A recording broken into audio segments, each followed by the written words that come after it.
What's up, YouTube? Welcome back to CLEO's Network. Today we're looking at the top 4 deck lists from the Singapore Regional League. Which, quick shout out to my friend Cash from PokeStats. He makes all those great PokeStats graphics and stuff. Well, some of them, but he works a lot on the PokeStats stuff, and he got top 32 at this event. So shout out Cash. But we'll be looking at the top 4 deck lists here. And they're 4 different decks for the Lost Origin format, which is really neat, and that's why I am making this video without the top 8 deck lists, because I figured, you know what, we've got 4 different archetypes here, 4 new deck lists that succeeded at a Singapore Regional League, so why not take a quick look at them. We'll start out with the 4th place list here, which is a Giratina deck, and you'll quickly notice that this deck labeled as a Giratina focused deck is only playing 2/2 Giratina, much thinner than the 4/3 and the 3/3 lines that we were seeing in very early iterations of Giratina lists.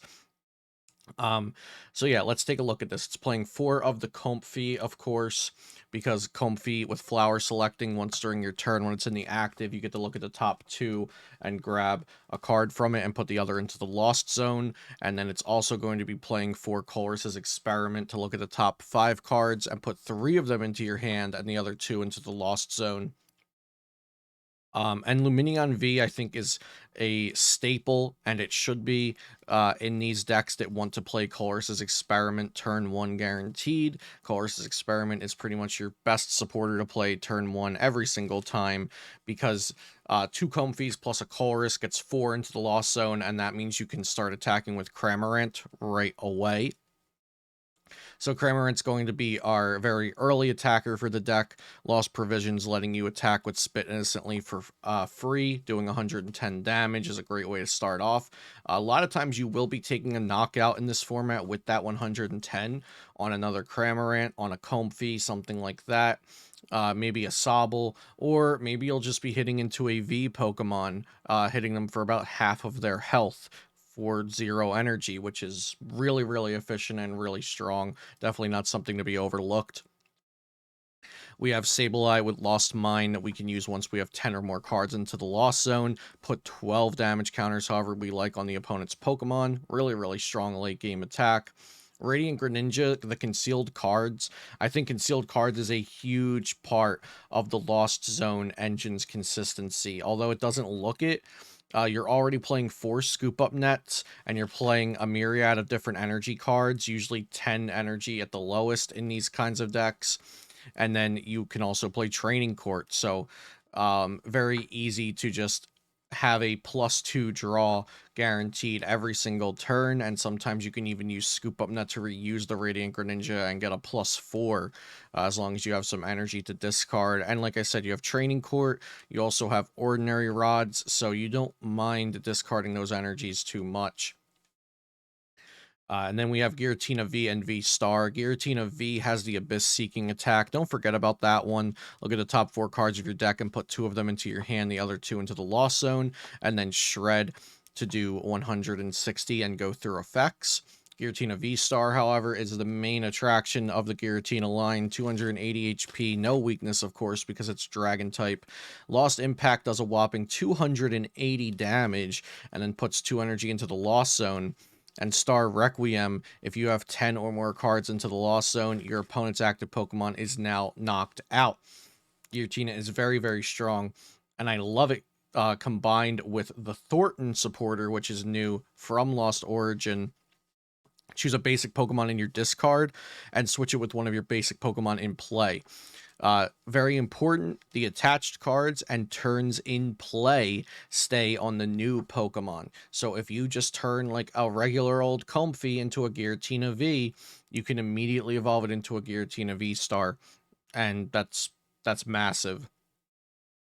Other important cards in this deck, I'd say, are the 4 Battle VIP Pass for early game, just popping off, building up a board, and then the 4 Mirage Gate are also very important, accelerating energies to your Giratina or your Radiant Greninja. I'd also like to see a Snorlax in this deck, I think, because Snorlax just hits for 180, and it's a really good user of Mirage Gate. I actually think this deck might just suffice with 3 Mirage Gate, since your targets are only going to be Giratina and Radiant Greninja. Moving on to the third place list, we have Kyurem Palkia. Kyurem Palkia is really strong. I think this just one for one kind of replaces the Ice Rider Palkia lists. Kyurem VMAX has 330 HP, which that HP actually matters a lot. In addition to being a very large Pokemon with 330 HP, it has the ability Glaciated World. Once during your turn, you may discard the top card of your deck, and if it's a water energy, you can attach it to one of your Pokemon. So you use the Oranguru Primate Wisdom to just set water Pokemon to the water energy to the top. And then we also have Palkia VSTAR Star Portal to accelerate water energy. And we're going to be accelerating all that water energy because Kyurem VMAX's attack is very good. Max Frost 120, and you can discard any amount of water energy from this Pokemon. And this attack does 50 more damage for each card you discarded this way. So it can essentially just knock out anything with that. I will note this is playing 1 Wash Water Energy because that will prevent Giratina's Lost Requiem or Amazing Eviltal's attack from knocking out Kyurem VMAX, because it prevents all effects of attacks done to this Pokemon. It does not count as a water energy for Glaciated World, because it's not a water energy until it's attached to a Pokemon, but it does count as a water energy for Max Frost because it is a water energy while it's attached. We also have a couple other attackers in the deck. Radiant Greninja, of course, Moonlight Shuriken. It's not only here for its concealed cards, but Moonlight Shuriken's also a very great attack, doing 90 to 2 different Pokemon. Empoleon V is going to be very strong, in my opinion, in this upcoming metagame. 210 HP, Swirling Slice does 130, but most importantly, Emperor's Eyes. As long as this Pokemon is in the active, your opponent's basic Pokemon have no abilities, except for Pokemon with a Roblox Pokemon. Or except for Roblox Pokemon. So this turns off Comfey. It turns off Cramorant. Those are the 2 big ones. It also turns off other things like Pumpkaboo, Galarian Zigzagoon, things like that, Oranguru, but most importantly, it turns off Comfey and Cramorant. Then we also have Drapion V for the Mew matchup. The Wild Style ability, this Pokemon's attacks cost 1 colorless less for each of your opponent's Single Strike, Rapid Strike, and Fusion Strike Pokemon in play. And then Dynamic Tail will just knock out a Mew VMAX. So this one's just a really great Mew VMAX counter. And I like the inclusion of Adventurer's Discovery in here. It's a supporter that searches your deck for 3 Pokemon V, and you're playing a ton of Pokemon V, so it kind of makes sense. Moving on to Mew VMAX. Now, this Mew VMAX list, the Pokestop no Fusion Strike energy style list of Mew VMAX, this is actually what also did really, really well in Baltimore without Lost Origin legal. Excuse me. So, Lost City is the only new card in this list. So we will definitely take a quick look at that. Lost City is a stadium card, and it says whenever a Pokemon is knocked out, put that Pokemon into the Lost Zone instead of the discard pile.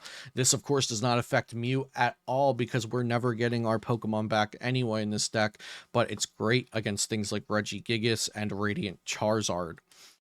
Mew VMAX, a lot of you are already going to know what it does, but Cross Fusion Strike allows you to copy one of your benched Fusion Strike Pokemon's attacks.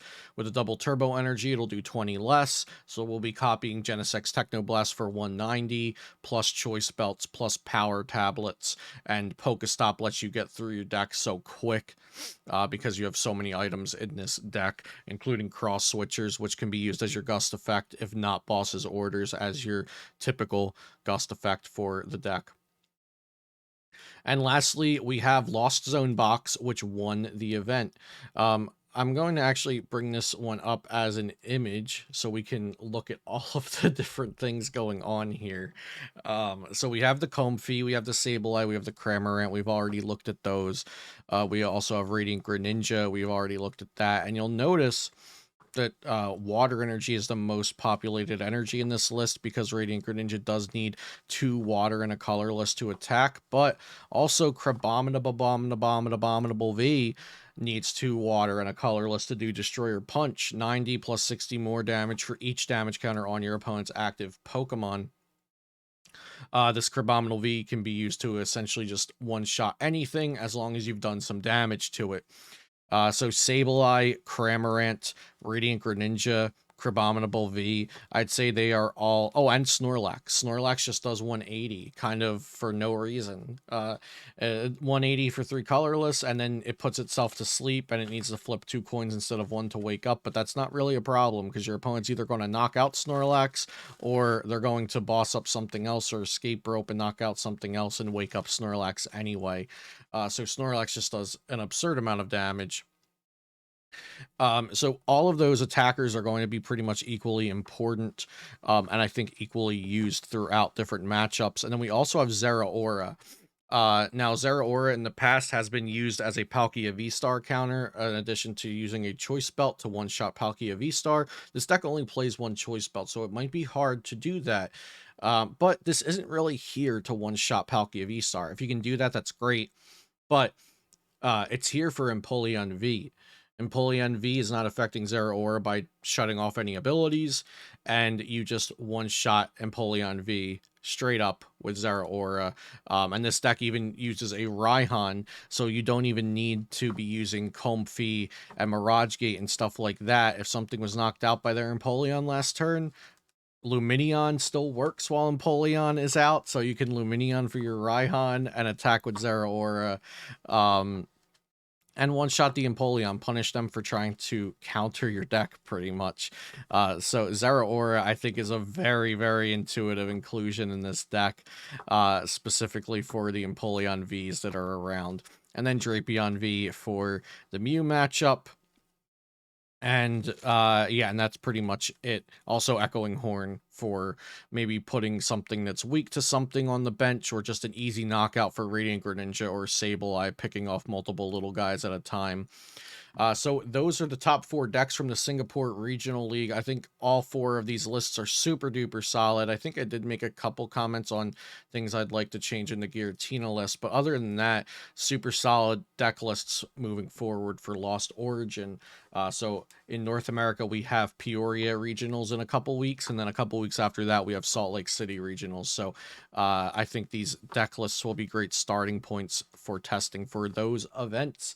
Let me know what you think in the comments down below. As always, subscribe to the channel for daily Pokemon TCG content. You can check out all my sponsors to help support the channel. We have affiliate links and coupon codes and things like that down below for shopping for products like PTCGO codes, Dragon Shield sleeves, etc., and so on. Thank you so much for watching today. Have a great day, and I'll see you next time here on Celio's Network.